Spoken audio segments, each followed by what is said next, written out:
এটা আমার গল্প, তাই তোমাদের সাথে ছোট্ট করে একটু শেয়ার করলাম। আমি একটা কথা সবার থেকে জানতে চাই, মেয়েরা কি বিয়ের পর একটু ভালো থাকতে পারে না, একটু হ্যাপি থাকতে পারে না? তার স্বামীর থেকে কি একটু ভালোবাসা ডিজার্ভ করে না? ঘুরতে ফিরতে যাওয়াটা সেটা না হলে পরের কথা, ছেড়ে দিলাম। টাকা পয়সা অভাব মানুষের কম থাকতেই পারে, তাহলে ভালোবাসাটাও কি মানুষের কম?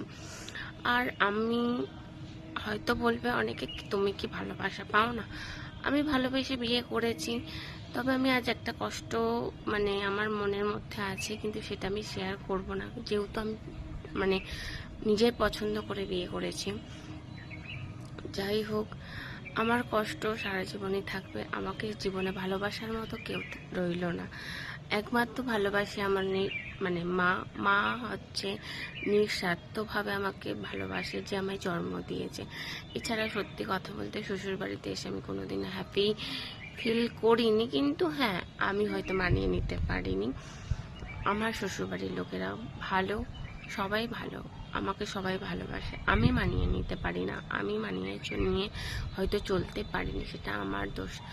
তবে আমি সেখানে শ্বশুরবাড়ির কাউকে কোনো কিছু দোষ দিচ্ছি। আমার শুধু একটাই দুঃখ, যে আমি যেভাবে ভালোবাসা চেয়েছিলাম বা দিতে চেয়েছিলাম বা নিতে চেয়েছি, আমি নিজেও পেতে চেয়েছিলাম, সেই জিনিসটা আমি কোনোদিন পাইনি। এটাই আমার জীবনের সব থেকে বড় কষ্ট রয়ে গেল, হয়তো রয়েও যাবে। আর ভগবান তো আমাকে একদিক থেকে পুরোপুরি মেরে দিয়েছে, যার জন্য আমি মাথা তুলে দাঁড়াতেও পারি না। হাসতে হয় হাসি, কথা বলতে হয় কথা বলি, চলতে হয়, বেঁচে থাকতে হবে, তাই বেঁচে আছি। তো আমার এই ছোট্ট গল্পটা তোমাদের সাথে একটু শেয়ার করে মনটাকে একটু হালকা করলাম। তো চলো, টাটা, বাই।